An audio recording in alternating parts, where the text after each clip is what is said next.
Okay, good afternoon, class. Good afternoon, ma'am. Okay, before we start our discussion for today, may I request Miss Shaina to lead a prayer?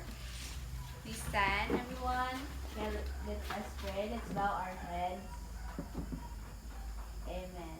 Okay, thank you very much, Miss Shaina. So, before you take your seats, can you pick up the pieces of papers and plastics under your chairs?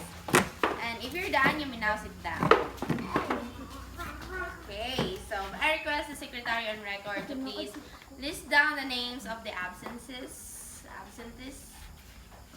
Okay, thank you very much. Now, do you have an assignment, class? No, ma'am. Alright, before we start with our discussion today, I would like to present to you our classroom rules. So our classroom rules is care, entitled care. C is for cooperate with others. A is act responsibly. R is respect everyone and everything. And E is for encourage yourself and others. Okay, so those are the following rules that we need to follow always. So do you have anything to add? No. Okay, very good. So this time, I will divide you into 4 permanent groups, no? That you will remain for all the activities until the end of discussion. So this section is group 1, this section is group 2, this section is group 3, and this area is group 4. Okay? Now, proceed to your teammates without making any noises. Okay, thank you very much. Before we jump into today's lesson, let's quickly review, no? What we discussed last time. In our previous lesson, we focused on determining the words or ideas mentioned a text that we listen to. Do you remember what strategies used to identify key ideas when we listen to a text? Can anyone share? Yes, Miss Ganson. We listen carefully to the main points and keywords in the text. Okay, you're right, Miss Ganson. When you listen to a text, it's important to focus on the main ideas and keywords that helps us understand the message.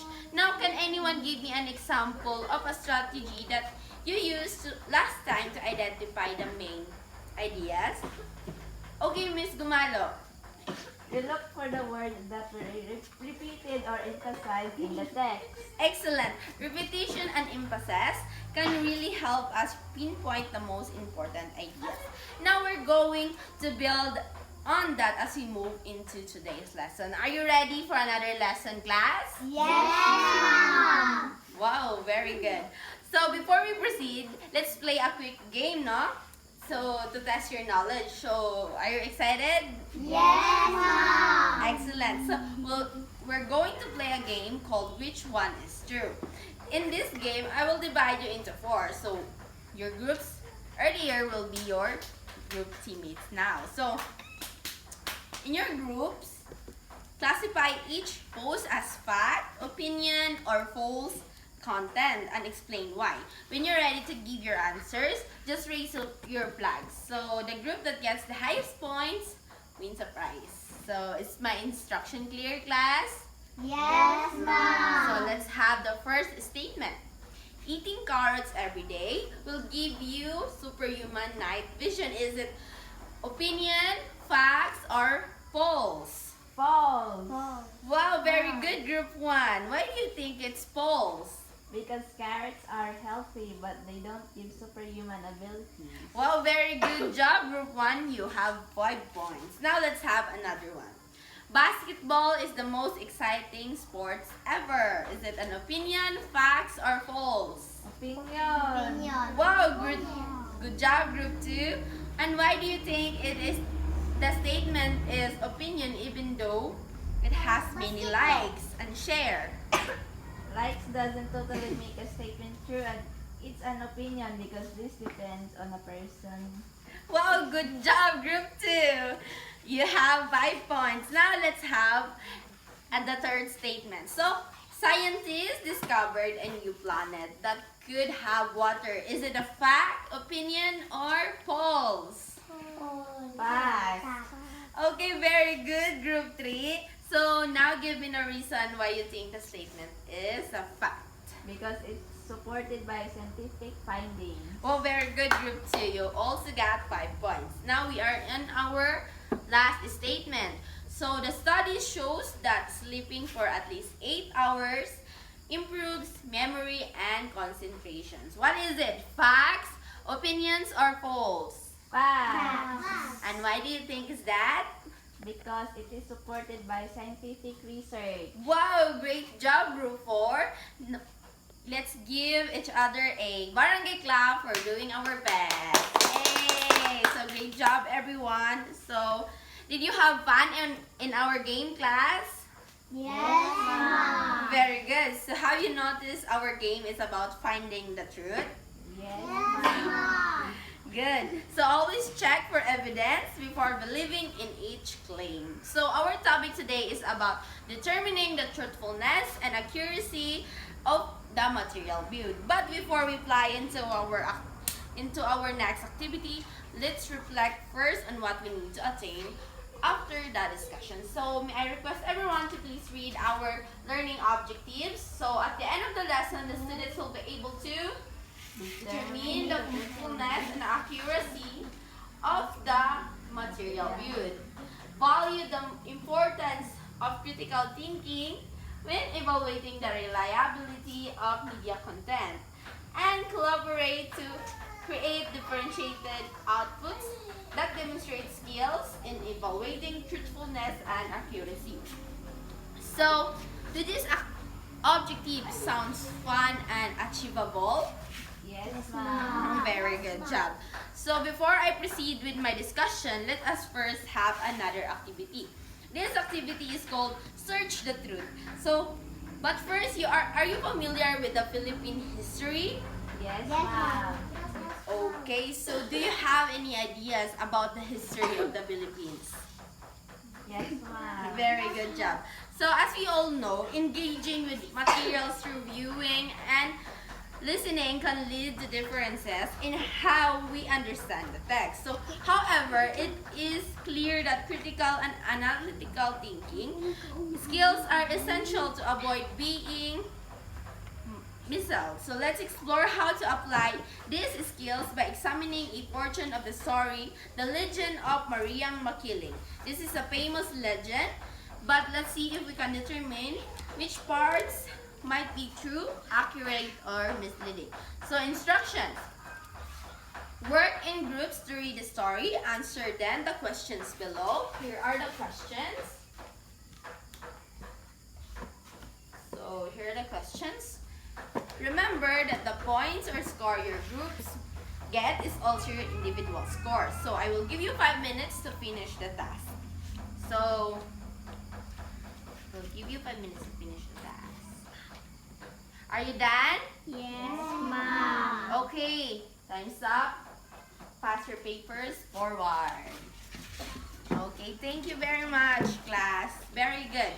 You are great observers. Now to really test your knowledge, before we dig deeper in our lesson, let's have another activity. Are you excited?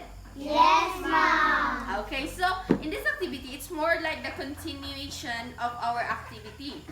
Continuation siya ng activity, no? So, in this activity, we're going to, each group receives 3 sentences, scripts, containing claims and categories, each strip into fact, opinion, or misleading content. And after categorizing, each group will pick 3 representatives to explain the reason of your answer. So, are we clear, class? Yes, Mom. Very good. So here's your sentence scripts. Okay, so are you done, class? Yes, Mom. So can I have the representative of group 1 to explain their answer?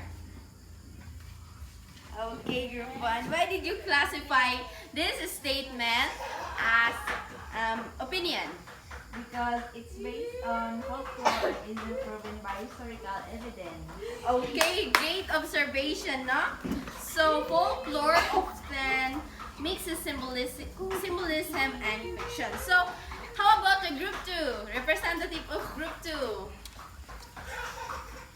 Okay, why did you classify this statement as misleading?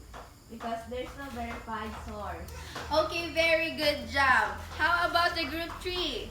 Why did you choose this? Why did you choose to classify this statement as fact? Because it's on historic record. Wow, very good job, everyone. So now that you really observe well, let's share your findings. No, group 1, what did you find? Misconception about folklore and its symbolic roots. Wow, good insight. So remember, folklore often uses symbols to teach lessons, but it is important to separate factual history from creative storytelling. Okay, so while sharing information can be quick and gratifying, spreading unverified or false details can negatively impact others in various ways. So this raises the questions, how do we know if the information we see and hear is true and accurate? So today, we are going to learn to determine the truthfulness and accuracy of the material viewed. To start, let's break down some key points. So first, let's talk about viewing. What is viewing? According to the Canadian Common Curriculum Framework, as cited by Donaghy, viewing is an active process of attending and comprehending visual media such as television, advertising, images, films, diagrams, symbols, photographs, video, and etc. Sculptures and paintings. So viewing is not just about looking at something, no? But an active process of engaging with visual media. So this includes everything from TV shows, advertisement, and etc. So when we view something, we need to actively attend to it and comprehend what is means. So, okay, Miss Emeline, what do you have any question? So you're saying that just watching a video or looking at a picture isn't enough? We have to think about it? Yes, exactly, Emeline. You need to actually engage with the material, understand the context, and question what is being presented. So now, truth is something we often take for granted. It's simply the qualify of being honest, meaning there's no lying or deception. Truth doesn't change depending on who tells it, but the way it is presented can shape our understanding. Okay, what is accuracy? Accuracy is the fact of being exact or correct. So how do you know that the information you get from various resources are true and accurate? So in our daily lives, we often receive information without questioning it. We just accept it. We just accept things as fact. For example, this photo. It says that ex-President Rodrigo Duterte passed away, but there is no exact date when, and this alters the meaning and intent of the original photo, using it to spread a bias and potentially inflammatory message. So sometimes we see a headline or image that make us believe something is true, but it's not, and it is what we call false context. So it is a type of information disorder, a term coined by First Jobs Claire Wardle in 2017. So information disorder refers to the way content can be manipulated to deceive people. The phrase fake news is too narrow to describe the complexity of these deceptive practices. No, when we see something, headlines like this, we need to ask ourselves question like, who created this content? What is the purpose of this content? Is there any bias in how it presented? Could the content be the misleading in any way? So let's break down some example of information disorder. No. So first is satire or parody. This type of view viewable texts have no intention to cause harm but has potential to fool. People share and reshare not realizing the content is satire and believing that it's true. So for example, this picture. The visual contrast of a large figure feasting while smaller figures collect crumbs powerfully, no? Illustrates a societal issues easily obscured by information disorder. The title Crumbs for the People reinforces this critique. So another is misleading content. There are also texts that use misleading information to frame an issue or an individual. For example, the barangays of pre-colonial Philippines were peaceful, egalitarian societies with no social hierarchy or conflict. So this statement is misleading with no because archaeological and historical evidence suggests pre-colonial Philippine barangays had social hierarchies like datus and chiefs, and experienced inter-barangay conflicts like raids and warfare. Now, in relation of pre-colonial legends, details may evolve as they are passed down orally. This doesn't mean they are false, but they might lose accuracy. So, we are now at our next activity. No, but before that, why is it important to evaluate media for truth and accuracy? To avoid being misled. Okay, very good job. By thinking critically, we protect ourselves and others from misinformation. So before we proceed to our last activity, let's test your knowledge again. So this activity is called Find Me a Box. So in this activity, we'll have 5 statements and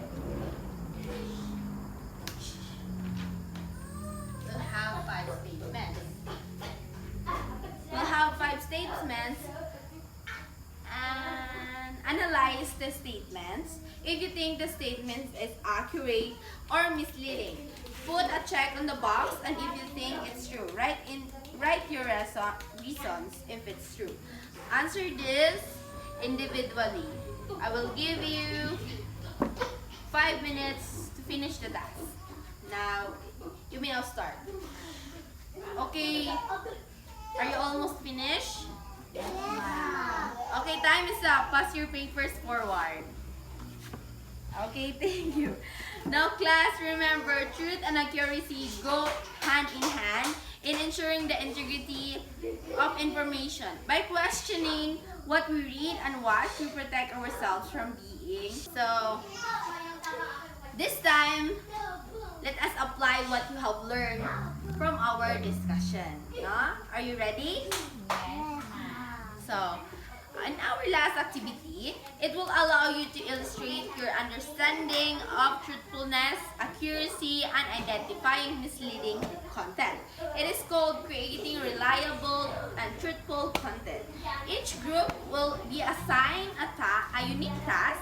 You will compose a written output based on the topic of determining the truthfulness and accuracy of the material viewed and present it in front. So, is my instruction clear, class? Yes, ma'am. Okay, group 1, here's your task. Create a fictional story with elements or satire parody. Include hints that reveal it's not true, but show how it could mislead others. Group 2, write an informative essay on the importance of fact-checking and identifying reliable sources using examples like fake news or edited content. And group 3, write a step-by-step guide on evaluating online content, truthfulness, and accuracy, including tips like checking sources and spotting biases. And lastly, group 4, write a persuasive paragraph encouraging critical thinking about media consumption using evidence to highlight the importance of truth and accuracy. So, I will give you 3 minutes to finish the task. And please be guided with our... Okay, so... Your time starts now. Okay, 1 minute left. Are you almost done? Are you almost finished? No, ma'am. Okay, time's up. May I request the representative of Group 1 to come in front? Okay, present your topic, your specific task. Okay, thank you very much, Group 1.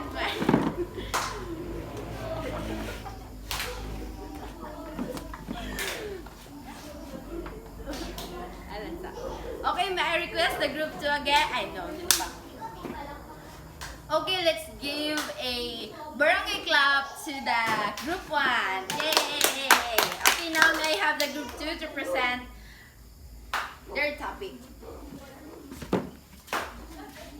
Okay, present your topic now. Okay, thank you very much, Group 2. Let's give Group 2 a kupal clap. 1, 2, 3, 1, 2, 3. Very good, very good, very good. Okay. Okay, now let's have the Group 3. May I request the Group 3 representative to come in front? Okay, now present your task. Okay, thank you very much.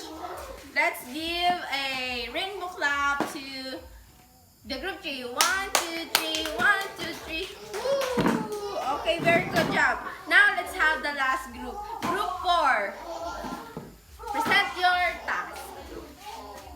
Okay, thank you very much, Group 4. You may now sit down and let's give a 5 million claps to the Group 4. 1 million, 2 million, 3 million, 4 million, 5 million.